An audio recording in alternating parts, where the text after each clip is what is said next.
Get our record function happening. Oh, yes, because we put this up on our YouTube channel, so everybody can have a look back at it. Hi, everybody. Good morning. Welcome to the Lockdown Learn session number 3 with Vicious Be Rich and our special guest, Ben Dennis from Myriad Management. My name's John Corse. I'm the General Manager of Vicious and started the label with Andy Van a little while ago now. And we just did these because we want to impart some knowledge during what is a very tough time for the music industry. And we figure why not try and help out a little bit and give some artists some knowledge. To be fair, as I said last week, if every artist that we dealt with and that most labels dealt with already had a lot of this knowledge, it would be great for not only their careers, but also how we interact with them. So I think it's a very good thing from both sides. I'm going to hand you over to our panel to introduce himself, and I'll start off with Ben Dennis from Myriad Management. Give us a quick rundown, say hi, and let everybody know who you look after and what you do, Ben.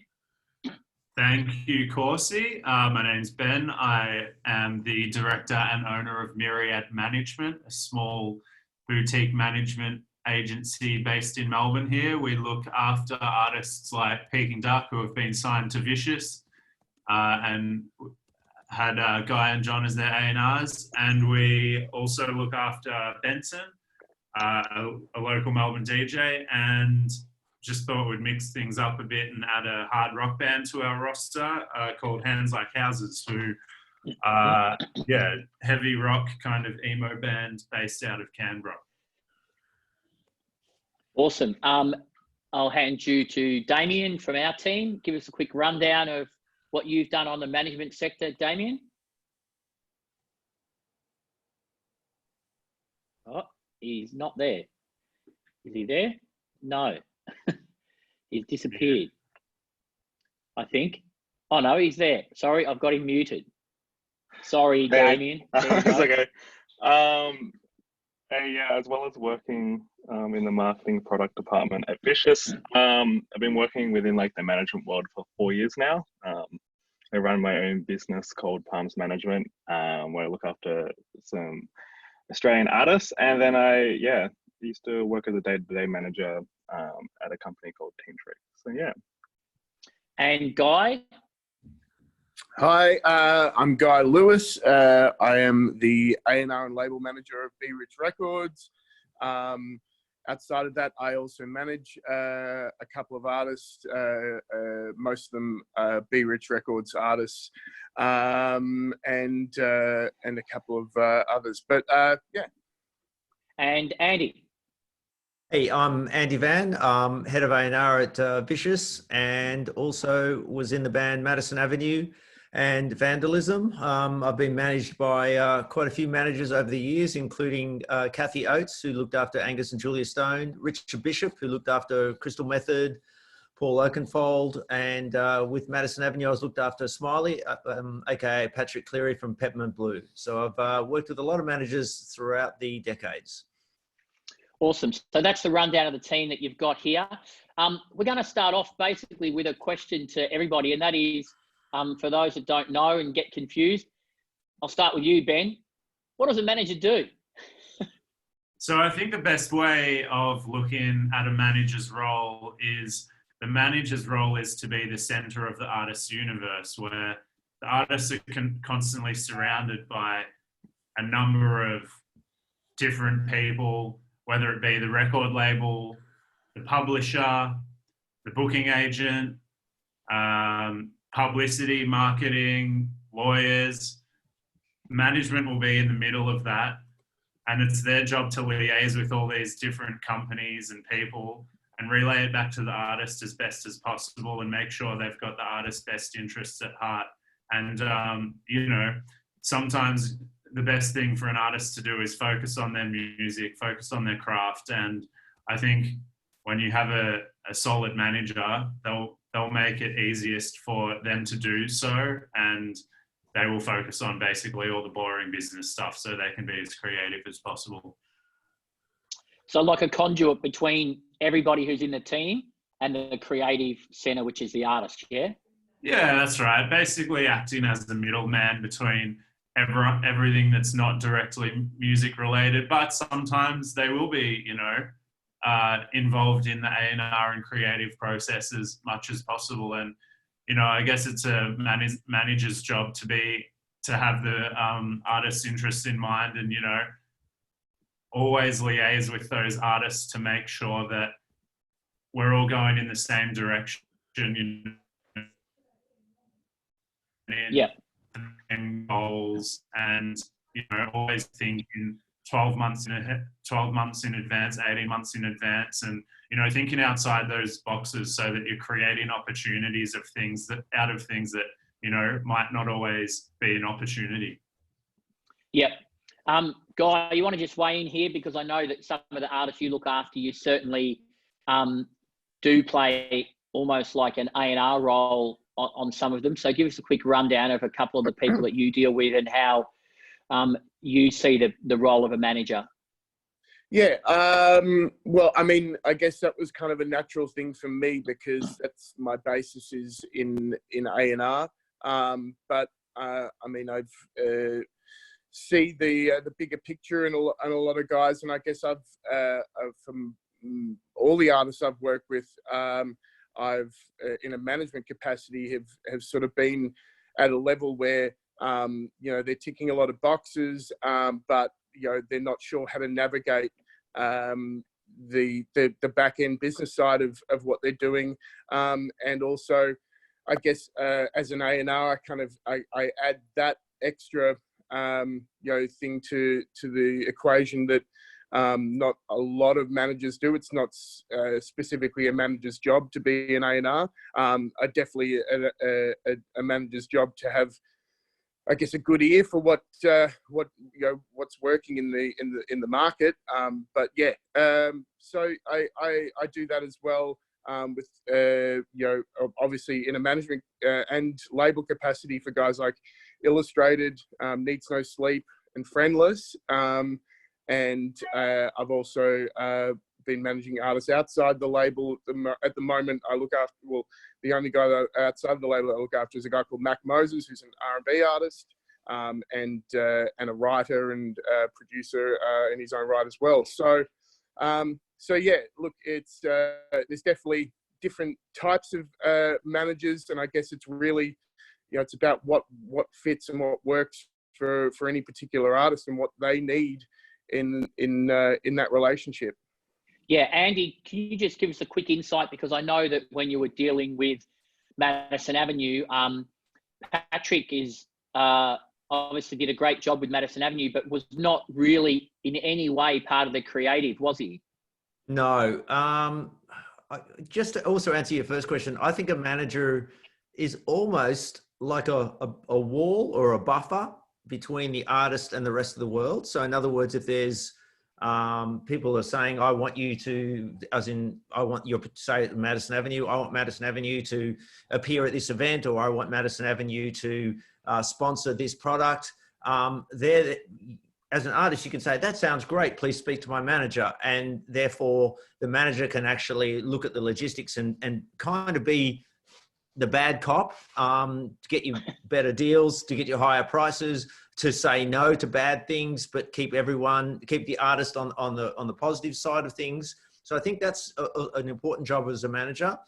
And I've forgotten your question. What was your question now? No, I just said that, you know, your management with Patrick Cleary was definitely, you know, the creative was well and truly with you and Shane, and yes, he was more on the business affairs, correct? Correct, yeah. And we would just say, he was also, I would say, you know, someone that you just gave the baton to and say, run with this, Smiley. So if we said we want this track, you know, to be our next single, then he would go to the record companies, he would go to the publishers and say, we need this to happen. Yeah, and he would, it's kind of like he would make things happen so we could concentrate on the creative, which is the most important thing for an artist, I think, is to be the creative person. Yeah. I guess the question a lot of people are going to be asking is, you know, as an artist, do I even need a manager? And when do I need a manager? And how do I find the right manager? And what are the fees associated with a manager? So Damien, do you want to give us a little bit of insight, and then I'll go across the panel just to get some feedback on that question? Well, I guess the first point is like, do you need a manager? And the question is there, it's like, well, what do you need a manager for? And I guess trying to like reverse engineer what some of the plans and stuff you have for yourself as an artist, and how do you see yourself getting there, and whether you need a manager to help you bring those connections in that you might need, or some insight or some resources. But there's also like some great things out there on the internet to read up about, and what a manager does, and what the role of a manager is, that you could look at it and be like, oh, actually, I know how to do a lot of this myself, and maybe I can start off with maybe getting a friend in to help in the beginning, and help you out with some of that admin stuff, or emails, or business technicalities if you have any business minded friends. And you might see like a lot of the things that a manager ticks off in the beginning getting accomplished, and then a lot of the times what happens is like the friend becomes the manager in the end of the day, and there's a lot of management careers have kickstarted off that way as well. So that's the career yeah, path. Be friends with artists. Yeah, but like there's a lot of people who have like great music and whatnot and stuff, and they wait for the, where I just need a manager, I have a manager, but there's like nothing really going on for them. So like sometimes taking the first step, and you know, Triple J Unearth's a really great way to build a team, and it's a great platform that if you start getting some traction on there, people will come knocking on your door. Yep. Ben, do you want to throw your 2 cents worth? Yeah, I think signing a deal with a manager is never going to be a short-term thing. You want to sign with a manager who will be hopefully with you for, you know, the majority of your career, if not your whole career, because that would show that you've signed and made a successful relationship with someone to build your team around. So the first thing is, you should never rush into signing with a manager. You should never rush into signing with a label or a booking agent. You want to make sure the team that you build around you represents, you know, your ambitions. They have the skill level to, you know, provide assistance to you where possible. But you know, in saying that, I think every person's case is very different, and it really just depends on what you want to do as an artist and where you want to be. So if you've only got a couple of songs and you don't have enough songs to play a show with, you know, do you get a manager first, or do you get a booking agent? Do you need either of those until you've got, you know, a whole show's worth of songs, or a whole album's worth of music? You know, you might not even want to release an album in these days, but you know, I think the question, do you need a manager? I think it will come down to your personal preference. Like, are you in a position where you want to give away 20% of your, or whatever it might be, of your income? You know, so. I'm not sure, just to jump in there, Yeah. give away 20% of your income is probably not the right words, because yeah. this is the one thing that I find artists say a lot is like, I'm giving away 20% of my income. Yeah, no, definitely no, you're not really. No. Yeah, you're paying. Wrong words. Yeah, you're paying a percentage of your income for a service, and you are getting a hell of a lot if you get the right manager for that service. So I think, you know, I mean, I know exactly what you meant, Ben, but I just wanted to clarify, you know, that, because I think that's where management sometimes gets underplayed by artists. They're like, oh, well, I'm losing this. No, definitely. The questions I think you have to ask that those guys have just touched on is, you really have to have an understanding of what you're doing as an artist before you can really go anywhere. We talked about it in the A&R session when we were talking about shopping music. We talked about it in the PR session and marketing last week. It's hard to do either of those things, get record deals, sign music, or promote it, if you don't understand what you're trying to achieve. And I think the questions that artists need to ask of managers that the guys have just touched on, just to clarify, is, you know, understanding what you want, and then you can ask questions of those managers or those third-party people that may not be a manager yet, but might be able to be, as Damien suggested, a trusted source that can help you, that end up being a manager. You need to ask the questions of what they bring to the table, and have a fair idea of what you want to achieve, or at least bounce the ideas off some of those potential people about, well, look, this is where I'm at. You know, I need some advice on where I go, and I'm potentially looking for, you know, somebody to work on me with it. What's your thoughts? And if you have those sorts of conversations with people, you find the people who will resonate, I guess, with you to a certain extent. And that's part of finding the right manager rather than just any manager. Just quickly, if there's anybody in the room who's interested in management, is there a way to go about becoming a manager other than just you know, networking with artists and trying to help people whose music that you dig?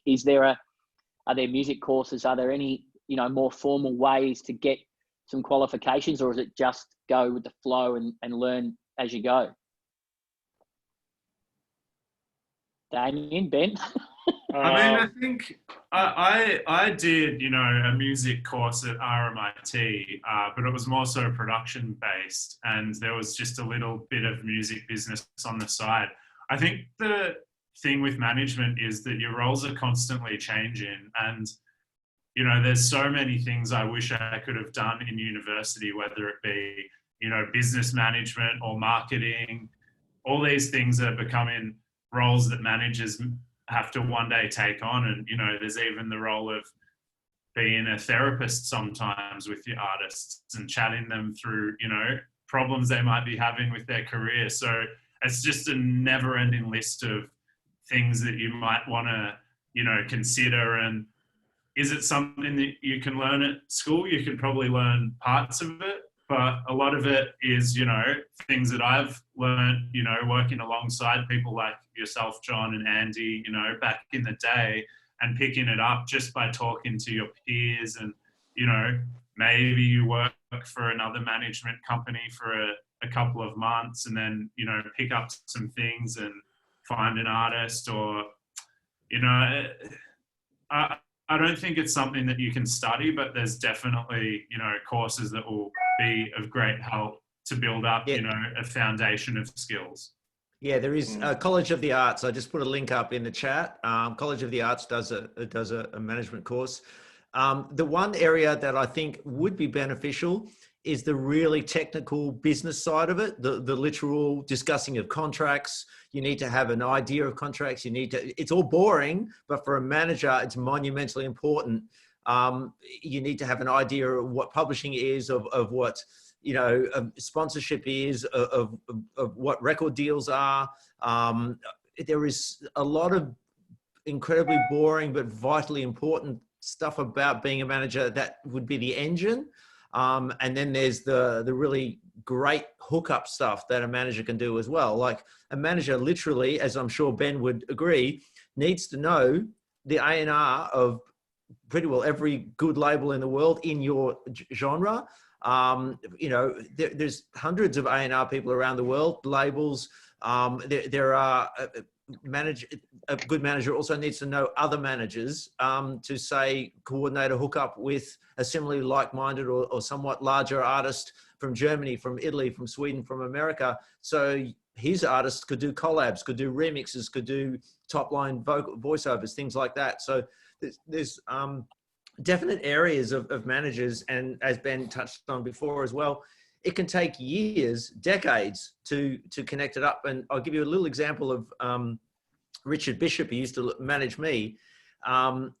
He managed artists like the Crystal Method, Paul Van Dyke, Paul Oakenfold. So along the way, he would get to know pretty well all the record labels in the States. He literally worked with other managers. This is a great story he told me once, and it's unbelievable. He briefly worked with Prince, and Prince called him at 2 a.m. and said, "I need a giraffe," at 2 a.m. And he had to get a giraffe for Prince in America at 2 a.m. And that's what he had to go and do. So those sort of things are kind of amazing, but also what a manager has to get up to. You know, a manager also has to, Lorne Padman used to manage an artist called Angademus, and Lorne would be sorting out flight details of Angademus who had misspelt, you know, details on his passport or his ticket at airports in Jakarta or New York. Those sort of things a manager has to do, and pretty well 24/7 as well. Yeah, what do you think the it's an interesting one about expectation of artists on managers, and is it a 24/7 job, do you think, Ben, or is it something that can you say to an artist, hang on, chill out, I'll deal with this tomorrow? I think there has to be mutual respect for each other's time there, and it has to be, like any relationship, you have to set boundaries early on in the game. If it's an emergency, I have no qualm on my phone at 2 a.m. at night, or I don't mind waking up at 5 a.m. or getting on a call at 5 a.m. if it's going to benefit the artist, because in turn it will benefit me. But in terms of well-defined job roles, that's, I think, something that managers will probably never have because the industry is constantly changing. Your roles are constantly changing. 10 years ago, half the apps and programs you use today didn't even exist, maybe even 2 years ago. So you're constantly trying to develop and upskill. And, these are all things that you have to do outside of your work hours as well to try and keep ahead of the game. But in terms of, requests from artists, sometimes there is, weekends where you might work the whole weekend, but I think it's, quite flexible. And, every artist's a human being. They understand that, you might have family, or you might have, a life outside of your work. But I think managers, if they're in a position to be, making a career out of managing artists, that's, a pretty special thing as well. And you can't take that for granted. Yeah, fair enough. Guy, just quickly, I might get some insight from you. What sort of conversations have you had with artists at the start to set some of those boundaries? Are they part of the initial discussion? Is it okay for an artist to, when they're speaking to somebody about potentially management for the first time, to go over things like that, to say, okay, how often are you going to be available? All that sort of stuff. Do you think that's part of the conversation that should happen at the start? Maybe. I mean, I've never had that conversation myself.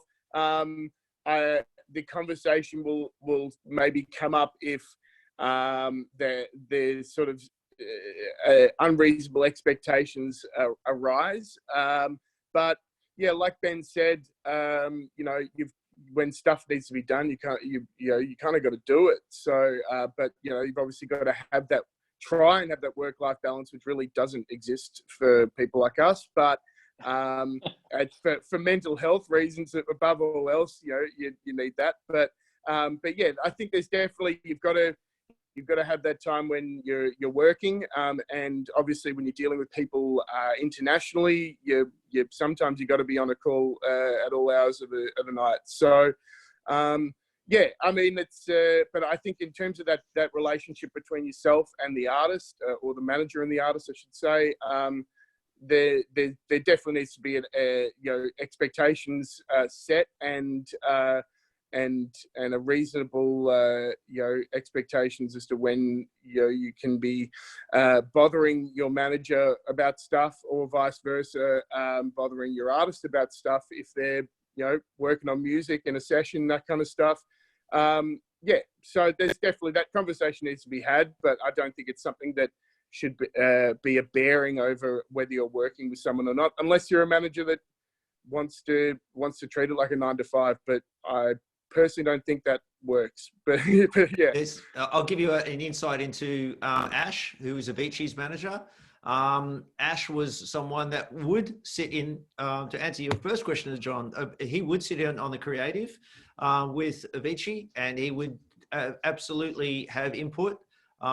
He also was someone that was renowned to just go hard for 24/7, and he literally sat in meetings and would do morning meetings, night meetings, 4 in the morning. He would, because he's based in Sweden, he would talk to us at essentially 7 a.m. his time, and he would then be working right through the day and the night to get things happening for Avicii.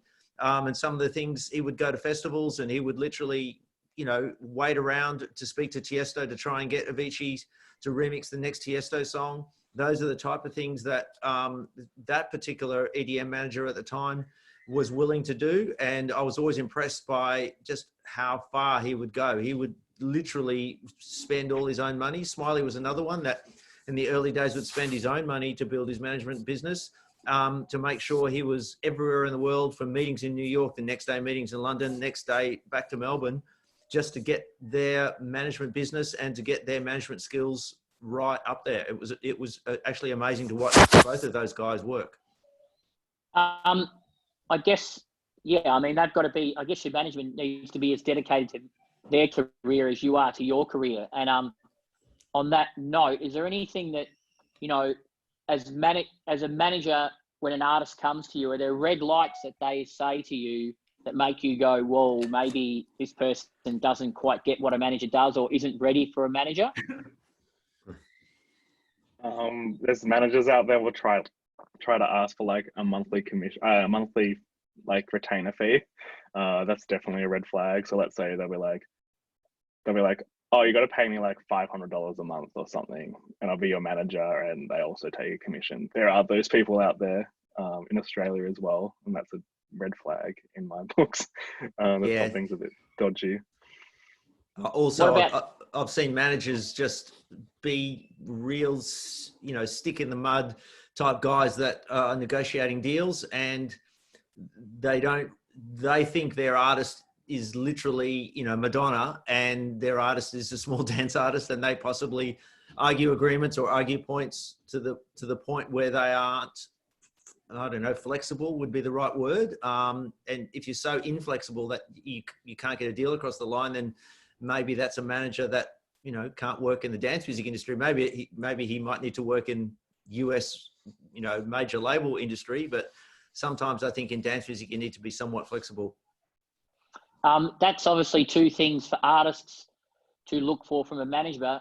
For an artist that's on this panel that's looking to get a manager, what are some of the things that they definitely shouldn't be saying that makes you as a manager go, oh, hang on, I don't want to look after this person? As an artist, I've seen many artists claim that they've got the next hit.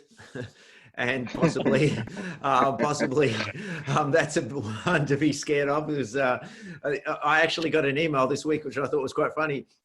Someone said, "Here's your next multi-platinum single," and I was like, "I don't think so." Yeah, it's interesting. We've said this in the A&R thing. Sometimes the most hyped demos that you get are the worst ones, and the ones that just arrive out of the blue are the best ones. So certainly overhyping yourself would be an alarm bell to me as somebody who's looked after management as well. A work ethic that looks like you're going to work really hard is something that as a manager, you definitely look for in your artist.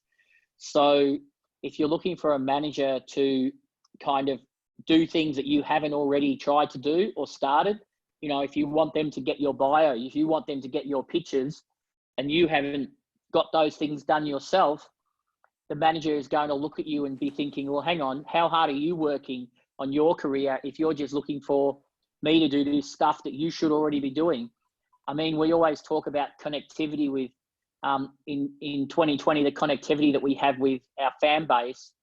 And even though we have all these tools that, Ben just, mentioned as far as apps and things that can help every element of what we do, I think a hardworking artist is the number one thing that a label looks for, a manager wants, a publishing person wants. They want to know that you're dedicated, you're working hard, and that you will, your mission is to be successful. That doesn't mean you need to be arrogant about what you do, but certainly you need to have a work ethic that shows that you're willing to commit to get things done, A couple more questions before we take it to any questions.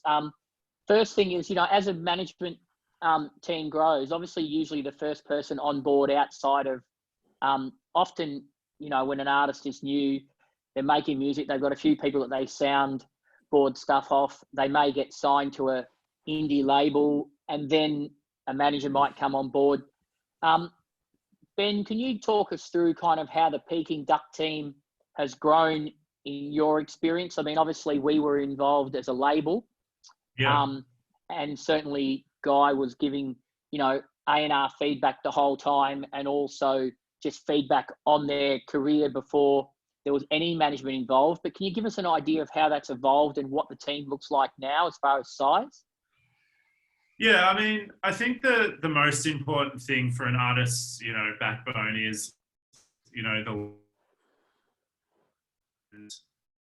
and we've been quite lucky with labels, you know, starting off with Guy. But, you know, the main thing for me as a manager is just making sure we don't lose touch with directly managing our artists. You know, I see a lot of management firms out there that might have, say, 12 staff, but why would, you know, an artist want to be managed by 10 other people when they sign with that first manager? So I want to make sure that, you know, I'm directly involved in each of my artists, and that's why I keep my roster quite small. But in terms of, you know, building up the Peking Duck team, when you add in such good quality team members from, say, a label or a publishing company, it sometimes reduces the amount of workload that you do need to do as a manager, because you can rely on other people or you can trust other people. So, you know, one of the best things we've done for Peking Duck after getting all the label deals signed is to sign with a publishing company.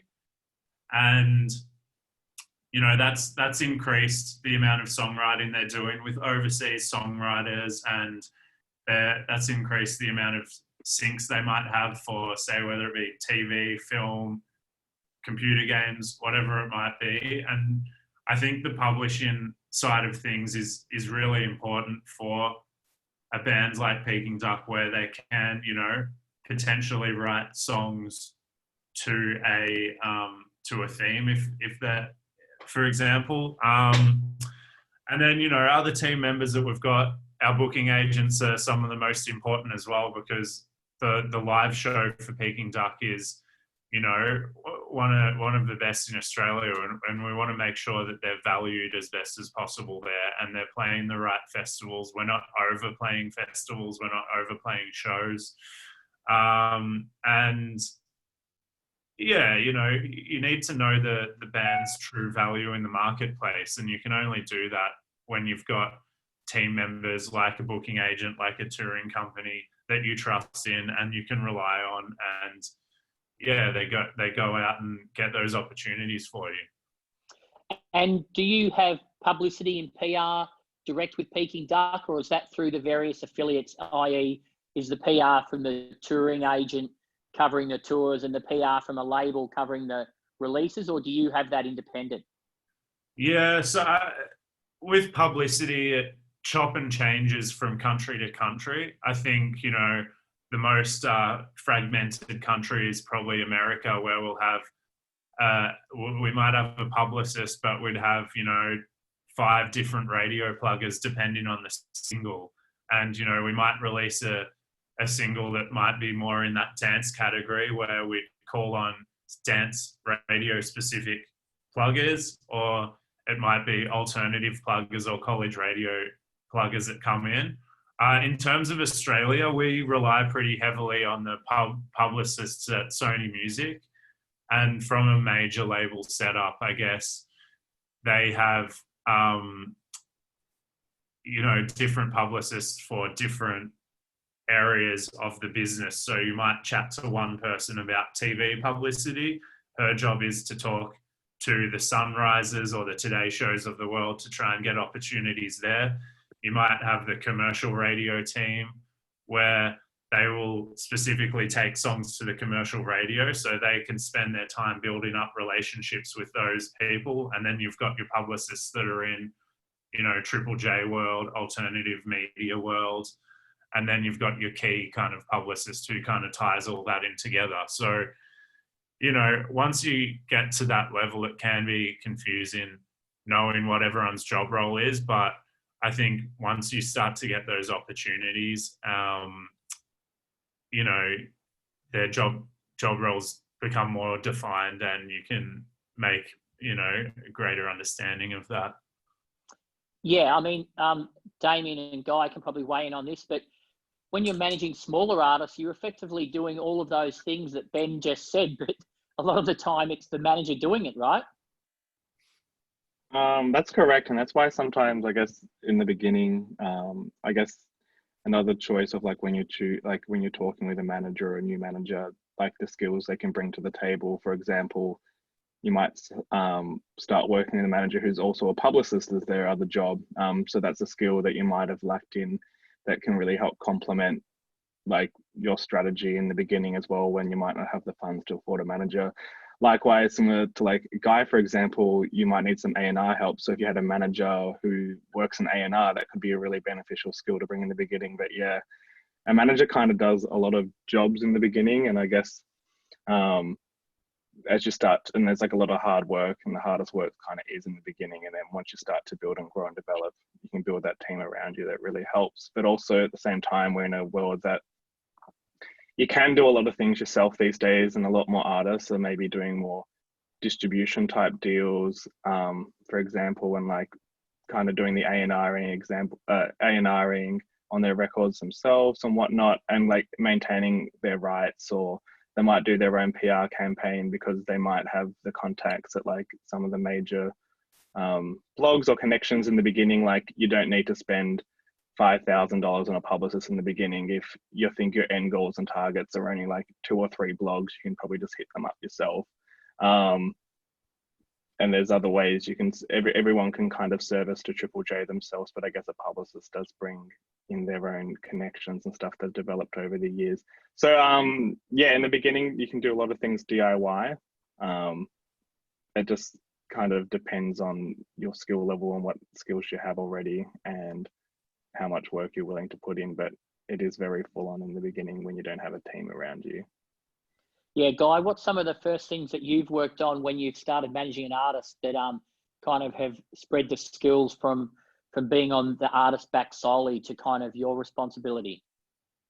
I think definitely setting goals from the beginning is very important. You know, as Ben was saying earlier about looking ahead, you know, 12 to 18 months, it's definitely important to, you know, whether they be, you know, realistic or not, I guess. But at least, yeah, having some solid kind of goals that you try and set to nail within a 6 months, 12 month, 18 month period, and what the artist is trying to achieve. And then looking at that and really trying to work towards it. And as you know, as everyone said here, you know, building a team as well, you know, is definitely something that's, you know, not only from an artist point of view, but from the manager's point of view of having someone who, because as Damien said, you're doing from the beginning, you're usually doing everything, especially if you're signing an artist that is, you know, at that sort of that ground level, but they need, you know, a manager to start making things happen.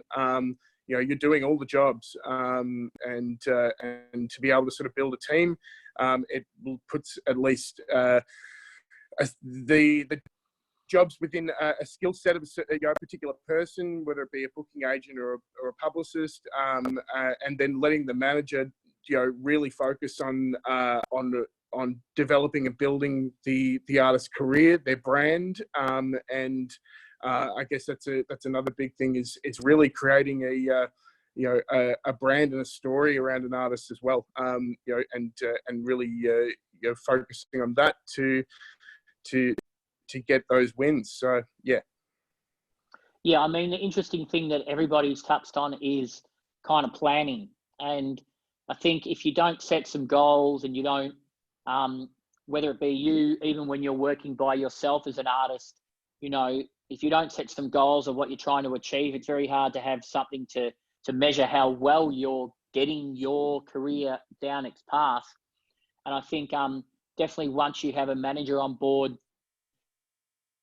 they should be plan that big picture, and they should really understand what you are as an artist, and you know where you kind of fit and what you do, and or where you don't fit. More importantly, I guess as well, you know. So that's a pretty important thing. I might open up the floor to some questions from anybody out there. So if you just want to type your question into the chat on the right-hand side there, if anybody's got any questions, we'll try and address them. You're all quiet today.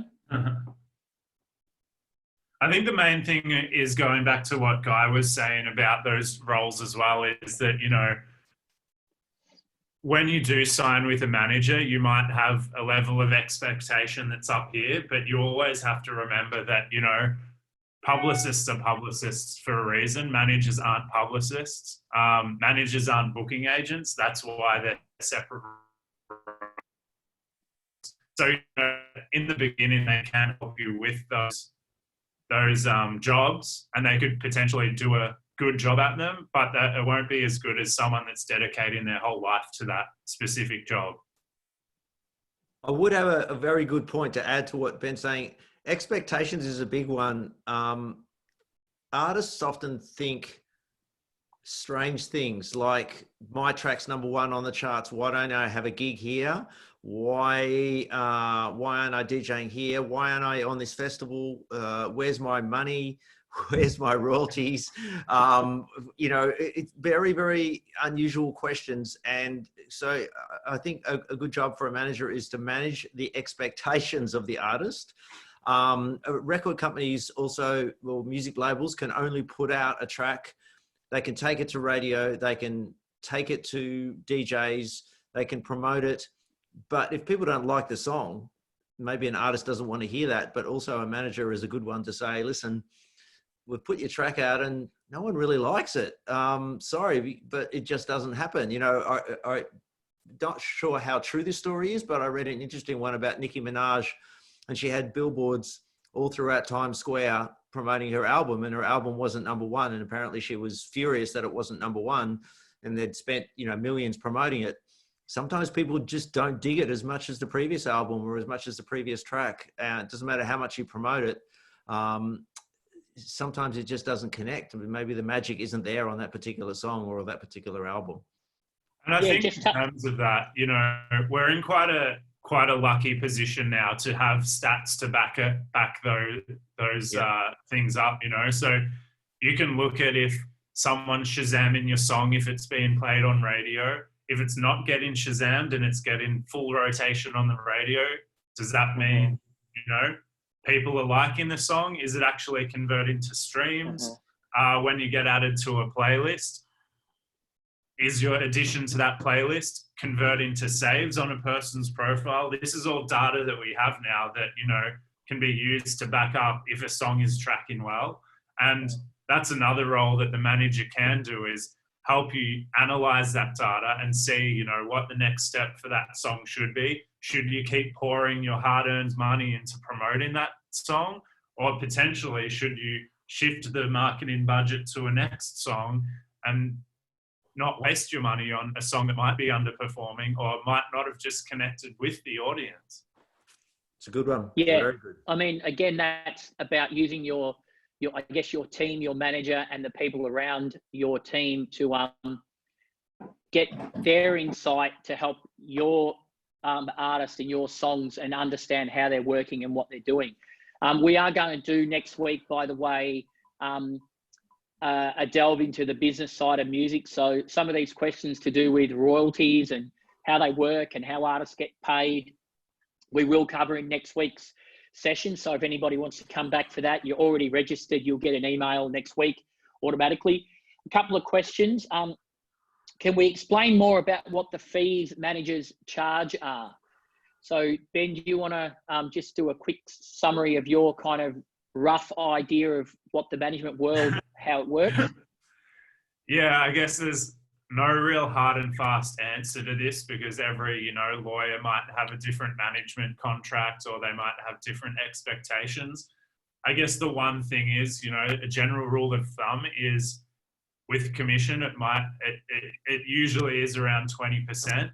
So it'll be split up. You've got 20% of, say, your royalties or any advance you might sign, and then you go to touring. And just say you play a live show, a management will charge a commission on that. And it's between you and your lawyer to work out what's fair, and then that management will have their own lawyer that will come back and, you know, maybe say that's fair or we can't agree to that. So usually it looks like something like this. You'll get your show fee, the booking agent will take their fee.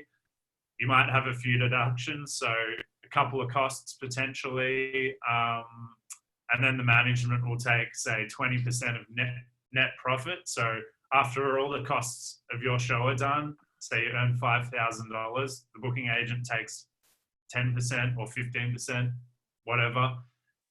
Then you're a couple of costs, 20% of the net profit to you.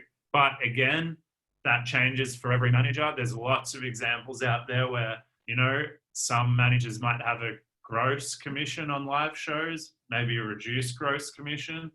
That's where it's important for when you're signing a management deal or signing any deal for that matter, is to get a neutral lawyer to look over these deals for you to make sure that, you know, you're not being ripped off, and then the management will have that same kind of protection. They'll have their own lawyer to make sure they're not being ripped off, because they play a massive role in your career. And you don't want a manager that's earning so little that they're not driven to, you know, put in full effort to your careers. But you also don't want a manager that's taking more money than you're making potentially. I'll give you an example. We did a Madison Avenue tour in the UK, and we did a whole bunch of gigs, and there was tens of thousands of dollars being earned. And the manager, we had to have a sit down with the manager, and he said, well, I'm here, you know, doing this tour. I want to have some of that money for me as a manager. So I want my flights and accommodation paid for first out of those fees, which we agreed to. Of course, our flights and our accommodation was also paid for. So basically we did an entire tour that earned tens of thousands of dollars, and it actually earned zero money for the artist. But of course it was all about promotion, and obviously people would know, well, hopefully people would know the success of the song, but it was definitely worth it. But it was interesting that, you know, we all had to sit down and work out what was fair for the manager and what was fair for the artist. And what ended up being fair for the artist was fantastic promotion and zero profit. But the manager also only got his, you know, expenses paid for. So he did it as well for nothing, because he just got basically his flights and accommodation paid for. I don't even think he took a per diem, which is basically an amount of money that gets paid for food and drink. I'm not aware that he took that. We had dancers with us, and the dancers all had per diems, which is basically, you know, approximately $300 a day for food and drink and things like that, and for them to rehearse. So there wasn't much money left for anyone, but it was interesting how you would look at something and everyone's saying, wow, you guys are doing so well. But, you know, when you're a small artist at the start, I read a story on Lady Gaga, who spent tens of thousands of her own money at the start. And obviously it reaped great rewards, but she did so many things at the start that she paid for all herself. And for people, obviously it'll be covered in next week, but you don't get paid for 12 to 18 months after a song is successful. So if you're number one in Australia, you're not going to see that money for 12 to 18 months. So it's an interesting place to be. You could be number one and you literally could have no money in your pocket. So interesting. And that's not only true for artists that are just starting out. You know, lots of successful bands out there are still not making money when they tour overseas. And that's just a part and parcel. You know, you have to invest money overseas to, you know, as Arden just said, get a return on your investment. And that's very important, you know, and I think that's something that a manager will help you do as well, is define where you should be investing money.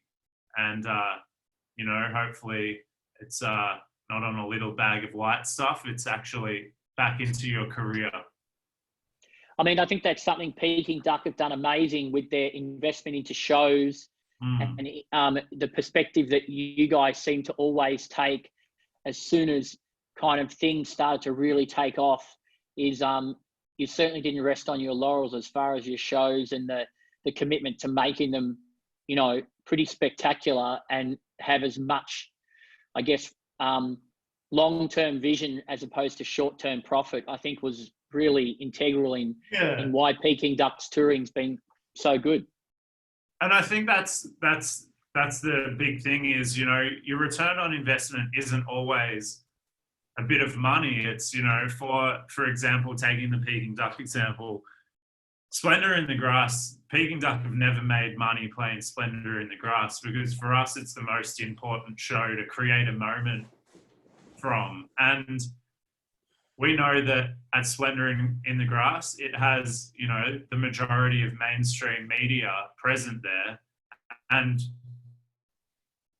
you know, the most important thing for that kind of alternative artist career there that are present there. So if we create a moment at Splendor in the Grass that, you know, the headline might say, this band was the highlight of the day, that's going to have a massive return on investment next time we announce a live tour, because everyone would have seen those articles. They might have seen snippets from the show.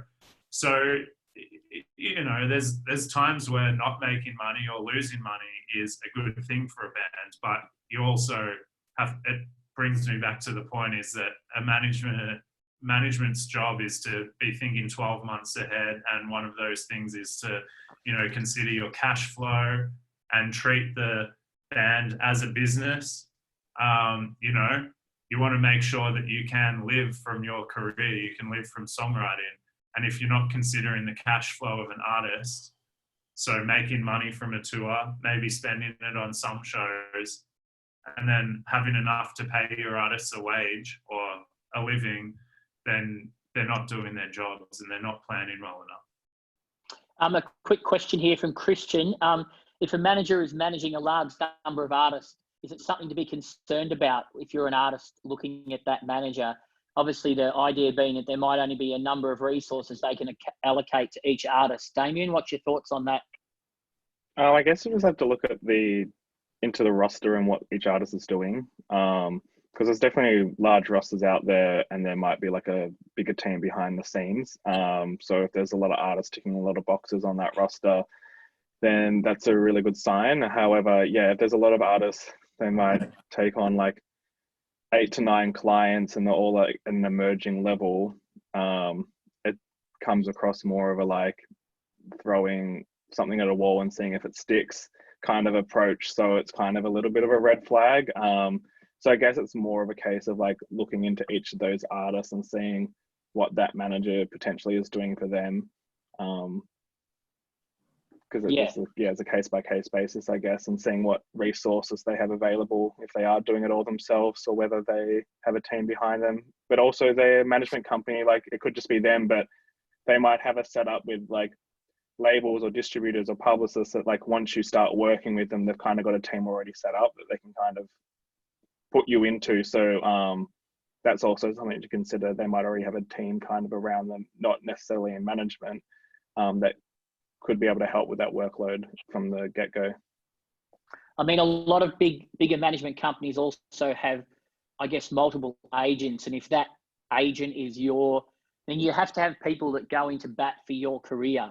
And that's what your manager's doing. So if there's a management roster where you've got, 20 artists and one person running it, maybe yes, there could be some issues.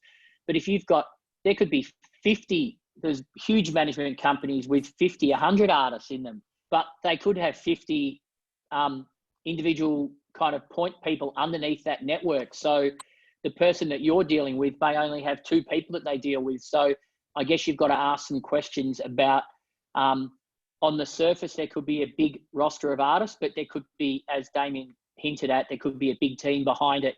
And you've got to ask how you interact with that whole team, I guess. And it does come down to that individual person you work with. Like if you do see like a big management firm, I know people who work as an artist with bigger management firms and they're just as disappointed from the effort and they think, oh, but they look after this people, but the individual manager they've signed with aren't the best fit potentially for that artist. So it like also just kind of make sure you make the decisions around, it's like the relationship between you and that direct manager and what they can do for you is the most important. A question here from Lockie was, Damien, you were saying managers that request a retainer a monthly fee can be a bit of a red flag. If an artist with a small name at the time, is there any room to move on negotiating percentage of takings? I mean, one thing that I would say at the start on that is that if you are small and you are just starting out, effectively the manager is getting a small fee compared to an artist that's already working. I mean, you know, I've been involved in managing some artists where we've made no money at all for 2 years. And yet all that time, we're still doing things to try and get that artist to break and to get things growing and, you know, butting our head against the wall. So the fact that you're getting, most management structures are a percentage of the artist earnings, you are automatically getting paid less as a manager in pure dollar terms if the artist is small. So saying to somebody, if you only earn $20,000 a year out of DJing and making music, you're saying to an artist, well, because I only earn and a manager, because I only earn $20,000 a year, I only want to pay you 10% versus paying you 20%. You know, the argument is, if you're going to pay so small, is you're not motivating the manager to work hard for you because it's simply not worth it for them. So you have to be aware of, I think, what management do, and you have to appreciate it, and you've got to look at it not like what you're losing, but what you're gaining. And I think if you ask questions of managers or potential managers and you don't get answers that come back that show a gain where, oh, great, I had that conversation with them, they really understand A, B, C, D, E, and they can help me with all those things. If you don't get those answers, then you are wasting your money with that person. But when you do get those answers, you've got to consider that the 20% that you're no longer getting in your pocket is gaining you well more than 20% worth of assets, you know? I'll give you an example of that for everyone. When Richard Bishop was managing Vandalism back in the day, pretty well one of the first things he got, he said, oh, Andy, we've got this new artist signed to a major label that needs a remix of her new track. Her name's Katy Perry. Do you want to remix her single with the label? And I was like, fantastic. And he goes, I've got you 5,000 US for the remix, which was double what I was getting for any remix anywhere in Australia or anywhere in the world. And he got that, and it was 5,000 in US dollars, which was great from an Australian point of view. But that's a great example of a manager clearly doing a fantastic job. And that was within the first month of being managed by that Richard Bishop gentleman. And it's one, because he was hooked up, and two, he knew how much to ask the record labels. So he was able, I would have gone in, probably asked for $2,000, but he went straight in at 5 and got it.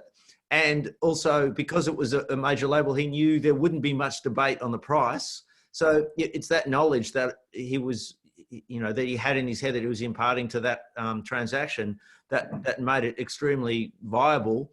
And lucky for us, that remix went incredibly well and got us great exposure as well. So it was a win-win-win on all fronts. I think there's a great question here from Dan. Given a lot of what a manager does can be done by you as an artist at the start, are there any obvious signs of when you maybe should be going from artist only to management? Guy, do you want to weigh in on this? I guess when you might be fielding a lot of you know, business related inquiries potentially, you know, such as looking at it from a dance music artist perspective or a producer perspective, like remixes. You know, a lot of labels might be chasing you about your music. You might be getting a lot of gig, you know, booking requests, and you know, feeling like, you know, maybe I want to try and make some more money on my gigs, but not sure how to approach that. I guess sometimes removing yourself from being the negotiator or the person that has to be the bad guy in some situations is also, you know, of benefit to an artist, having someone who's there advocating for them, you know, and maybe being the bad guy in some situations in defense or doing dealings for that artist, and negotiating things. So yeah, I guess you want to come in with having a solid basis of demand for what you're doing first, I believe, or at least you're well on your way to things kind of rolling down the hill and snowballing. So that would definitely be when you'd want to have someone in there in your corner. Ben, any obvious signs you think artists should be looking for when they Yeah, I need think to get a manager? the moment when you start spending less time on creating music and performing music, then you are focusing on the business of your project, is a time when you should start looking at a management company, or you should start looking at a booking agent, for example. If you're spending so much time trying to get yourself gigs, or you're getting a shit ton of emails from people that you don't know how to respond to. For example, if a bunch of record labels are interested, that might be a good time to start talking to a manager. So, I think I said it before, the main thing as an artist that you should be doing is focusing on your art, which is, why you're getting this interest in the first place. Yeah, if you start getting a whole bunch of questions that you can't answer, that's probably a sign that that you either can't answer or don't want to answer. Both of those things could be signs that you need a third-party person to be assisting you with what you do. It doesn't necessarily have to be a manager, but that would be a tipping point where you go, okay, I'm getting lots of inquiries about writing with people because people love the songs that I've written. Maybe that's when you need to talk to a publisher. Maybe that's when you need to talk to a manager. Maybe that's when you need to talk to some sort of legal representation that can make sure that if you do a publishing deal, that it's the right sort of deal for you. So I think that's the kind of basics there. Another quick question: if an artist doesn't need a dedicated manager in the early stage, will management firms review and plan social media and help you? There are definitely consultants out there that will come on board and offer you advice and potentially put together for a flat fee, or maybe for a fee and a percentage, they will put together some plans for you. But obviously the difference with a manager is that they're committed generally quite long term. I mean, I think a minimum management deal would be starting off at least 2 years, if not more. And obviously, given that scenario, I guess they're willing to do that sort of work at the start because they know that hopefully 2 years down the track, they've got your career moving enough to get paid. Whereas if you're not committing to something like that, it's a much more short-term deal for the people that are giving you the advice, hence why they would be paid a flat fee for it. Look, I think that's just about where we'll summarize this up. So, thanks to Ben for joining us, and obviously the Vicious and Be Rich team, Damien, Andy, and Guy. Thanks for all you for tuning in. I'm just going to paste a little link in here because our friends at Red Bull behind me have dropped us a link to give anybody in Australia a little shipment of product. So I'll paste this into the chat. If anybody wants to get some free Red Bull shipped to their house, that is what you need to click on and follow that form, and you'll be able to get that sorted out. I look forward to seeing everybody next week for the business affairs session. And quickly, just something that came to mind when we were talking about management stuff. I mean, one of the things that Kylie Minogue apparently used to say to everybody was, love to do it, talk to my manager. She apparently never said no to anything and just said, look, I don't know if I've got time. I don't know if I can do it. I don't know if I can get it done. It sounds really great. Just talk to my management, because she literally never wanted to be the bad guy and didn't have to be. She didn't necessarily commit. She didn't say yes to anything as I understand it. She just went, sounds great. Sounds like it could be good. You know, I don't know what my schedule's like. So she really was somebody that kept all of those kind of communications. And that meant that everybody loves her because she's always the nice girl that could deal with everything. So, you know, I guess for certain times managers do get that that headbutting role of shutting stuff down, even though, you know, the artist, the person might think, wow, she's going to do my gig or my birthday, whatever it might be. So thanks, everybody. Appreciate your time, everybody on the panel, and hopefully we'll see you next week. It's going to be 7 p.m. on next Thursday for the business affairs session. So cheers, everybody. Have a great day. Stay safe, and we'll see you soon. Bye-bye.